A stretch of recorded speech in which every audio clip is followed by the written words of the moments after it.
Assalamualaikum warahmatullahi wabarakatuh. Apa kabar anak-anak sekalian? Alhamdulillah. Semoga kita semua dalam keadaan sehat walafiat. Amin. Baiklah, untuk pelajaran tema hari ini, silakan buka buku temanya. Kemarin kita sudah belajar tentang menentukan ide pokok dan gagasan penjelas. Ya. Di halaman 1 itu tentang pawai budaya. Nah, ini tugasnya kemarin. Alhamdulillah tugasnya sudah banyak yang ngumpul. Mudah-mudahan sudah bisa semua menentukan gagasan pokok dan gagasan pendukungnya. Sekarang kita buka halaman 8. Nah, di situ ada teks di atas. Indonesia adalah negara yang sangat beragam budaya, agama, dan bahasa daerahnya. Sebagai warga negara yang baik, kita wajib menghargai keberagaman tersebut. Misal di situ ada kolom. Bertanyalah kepada temanmu untuk mencari informasi tentang keberagaman suku bangsa di kelasmu. Contohnya di situ ada nomor 1, nama siswanya Siti, daerah asal Padang. Ciri khas daerahnya rendang. Rendang itu adalah nama makanan khas Padang ya. Dan rumah gadang. Rumah gadang itu adalah rumah khas daerah Padang. Kemudian contoh nomor 2, misalnya nomor 2. Siapa nama siswanya? Kita buat saja di sini misalnya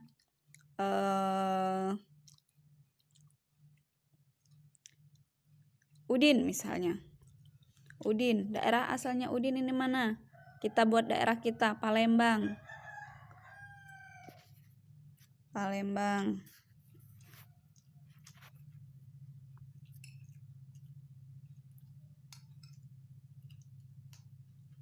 Palembang. Ciri khas daerahnya. Ciri khas daerah kita apa? Empek-empek. Dan rumahnya apa? Rumah limas. Untuk Palembang itu disebut rumah limas.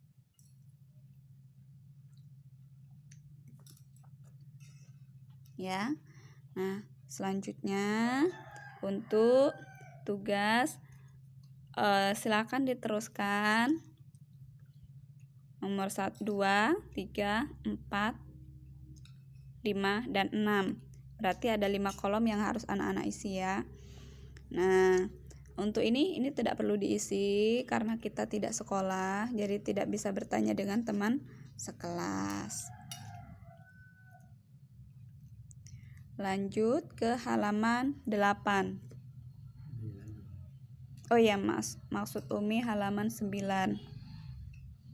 Ini tidak usah. Nah, sekarang tuliskan pada kolom berikut apa yang telah kamu lakukan untuk menghargai perbedaan yang ada. Ini kolom ini menghargai perbedaan. Contoh nomor 1, bermain bersama teman yang berlainan agama. Itu menghargai perbedaan. Contoh nomor 2 apa? Contoh menghargai perbedaan. Sikap yang menghargai perbedaan misalnya menghargai pendapat orang lain. Contoh nomor 2, menghargai pendapat orang lain. Nomor 3 apa? Bermain bersama teman yang berbeda suku. Bisa, ya. Dan 4, 5 itu silahkan diteruskan. Jadi ini juga tugas ya, halaman 9. Tugas.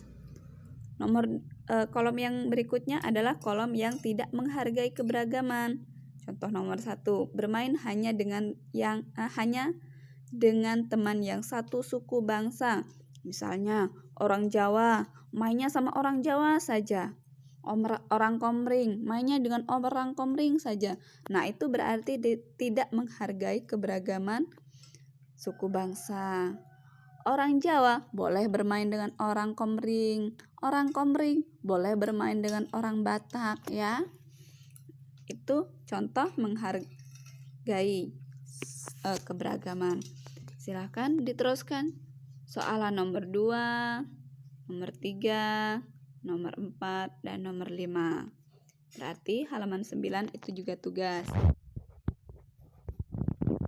Nah, sekarang buka halaman 10. Ayo mengamati. Selain kaya akan budaya, tarian, dan makanan khas daerah, Indonesia juga kaya akan jenis alat musik. Berikut adalah contoh alat musik yang dimiliki oleh berbagai suku di Indonesia. Cara memainkan berbeda-beda. Kecapi yang berasal dari Jawa Barat dimainkan dengan cara dipetik. Ini kecapi. Ini kecapi ya. Angklung yang berasal dari Jawa Barat dimainkan dengan cara digoyang. Ini angklung. Kemudian saluang yang berasal dari Sumatera Barat dimainkan dengan cara ditiup. Ini saluang. Bentuknya mirip dengan suling ya.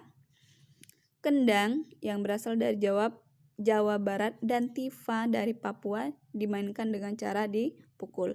Ini kendang dari Jawa Barat, ini tifa dari Papua. Tuh, sudah dijelaskan cara memainkan alat musik yang berasal dari daerah. Selanjutnya di nomor 11, halaman 11, tulislah nama alat musik tradisional lain yang kamu ketahui. Jelaskan alat musik itu, cara memainkannya, serta terjadinya bunyi pada alat musik tersebut. Ada contoh nomor 1, suling, daerah asal Jawa Barat. Alat tersebut dimainkan dengan cara ditiup sehingga menimbulkan getaran udara dalam suling. Getaran tersebut menghasilkan bunyi. Terus nomor 2. Nomor 2 contohnya apa? Angklung misalnya. Atau tifa. Tifa. Berasal dari mana? Papua. Papua. Alat tersebut dimainkan dengan cara apa? Dipukul.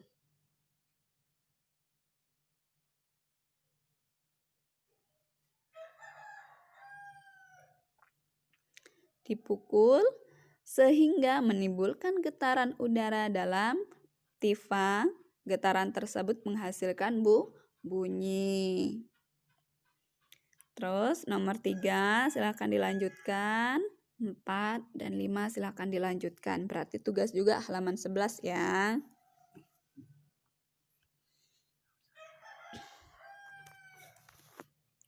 Nah, satu lagi tugasnya di halaman 12. Catatlah hasil pengamatanmu pada tabel di bawah ini.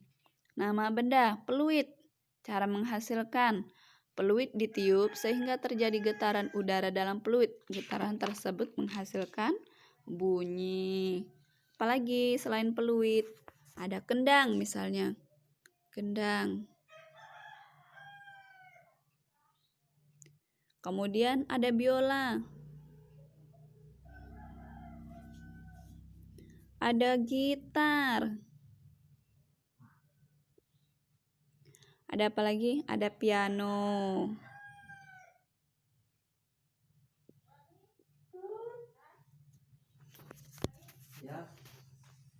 Nah, silakan ditulis cara menghasilkan bunyi pada benda-benda tersebut ya.